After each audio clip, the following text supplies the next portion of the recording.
by Ruth Brandt. The day Sophia found the last chair in her flat was down to 3 legs was the day she decided things had to change. She had nothing to sit on, no job, an ex-dog and an ex-boyfriend. The dog had gone. The ex-boyfriend had stayed. "Go!" she had instructed months earlier. "No," he had replied, staying exactly where he was.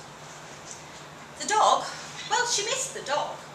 Fido, he had been called, a St. Bernard who had arrived with the ex and with an appetite for 4 cans of dog food and half a box of biscuits a day. At night, as the lovers had snuggled down, starlight twinkling magic over their duvet, Fido pawed his way up the bed to lie between them. Laughing, the pair would disentwine to hold hands across the dog's back as they fell asleep contentedly to the animal's purring snores. And so life for the 3 of them had passed in blissful harmony for many months, until the day when Sophia had, as usual, tied Fido to the street sign outside Harry and Kareem's, patted him on the head and entered the super-convenient corner store.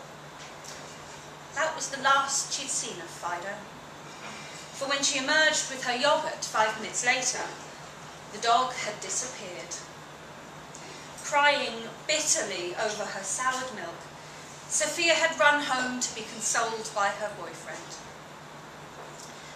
The anticipated loving embrace had proved, however, to be as absent as the dog. Her boyfriend said she hadn't taken due care of his dog. He said she hadn't tied him up properly. She said of course she had. She always ties the dog up properly. What was he accusing her of? Not tying him up properly or something? Yes, exactly that, he had replied, and in a blink their relationship was over. While the absence of the dog and the continued presence of the ex-boyfriend dispatched Sophia to a world of quiet anguish, the ex's grief had taken an entirely different form. He sat on her sofa, day in, day out, and with a penknife an uncle had given him years earlier, he began to carve small people out of 4-inch sections of wood which he sawed from the legs of her chair. "What the fuck are those things?" Sophia had asked about a row of coarse wooden dolls with dollopy noses which appeared on the windowsill. "A dream carved in wood," he replied.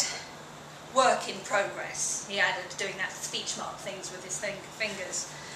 Sophia decided the ex had gone mad and determined never to speak to him again.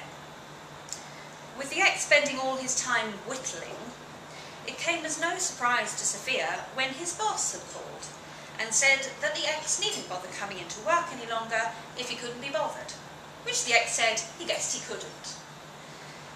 Seeing no chance of any rent coming her way from the now unemployed ex, Sophia took to nipping back from work at odd times and loitering outside her flat, hoping to catch him out so that she could change the locks and banish him from her life forever. But the ex continued to sit and carve. And as he carved, his face hardened, his movements stiffened, and he seemed to shrink, possibly from lack of nutrition, for she certainly wasn't feeding him.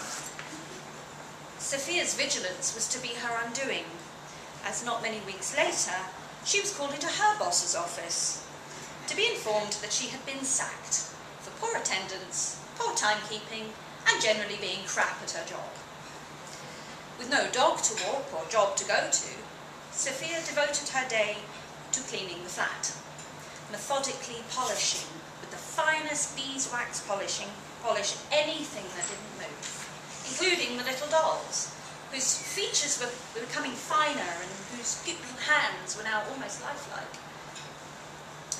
In this way, the pair passed their time, the ex maintaining his moral high ground over the loss of his dog, while carving the furniture, Sophia silently cleaning.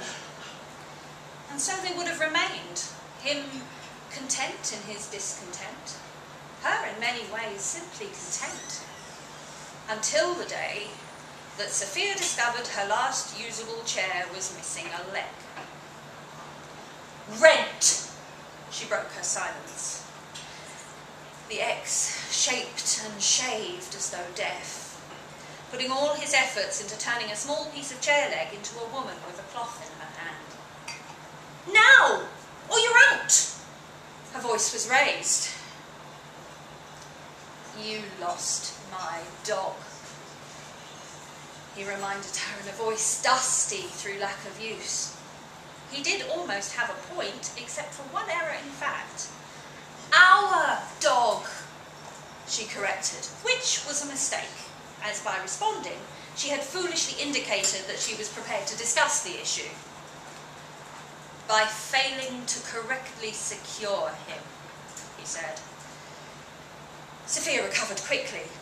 "Out!" She pointed to the door. "No." The ex sat back, blowing sawdust from the eyes of the little woman cut delicately in his hand. What could Sophia do in the face of such resistance? "Okay then," she said, and with a quick polish to the ex's small knotty foot, she left the flat.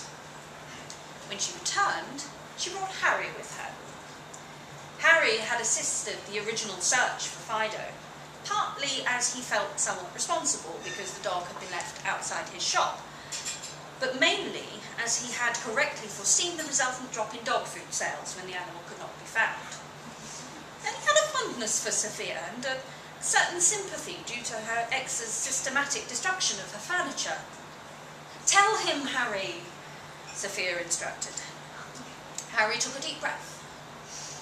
"I am to tell you," he started, "that this young woman here tied the dog up, Fido up, correctly outside my shop." "See?" said Sophia. The ex failed to see anything, particularly what Harry had to do with the matter. He expressed his feelings by sitting tight. "She tells me you will not go," Harry continued, being forced by the ex's intransigence to augment the rehearsed script. "That is not being fair to the young woman, who needs to get on with her life. Perhaps she will meet another man, get another dog. She cannot be doing that with you here, not paying the rent and cutting up her furniture. Would you like me to say more?" he ended by asking Sophia. Sophia shook her head. "I will leave then," Harry concluded. After Harry had gone, the ex's head dipped forwards and a tear fell from the tip of his nose onto the face of the wooden doll.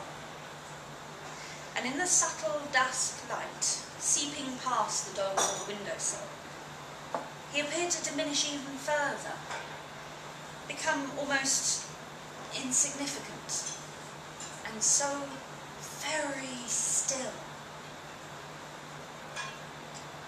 The following morning, Sophia awoke to find in the ex's place on the sofa 3 delicate carvings. A man with his head inclined, his left arm around a woman who was smiling up at him, duster in hand. And in his right hand was a leash leading to a St. Bernard dog.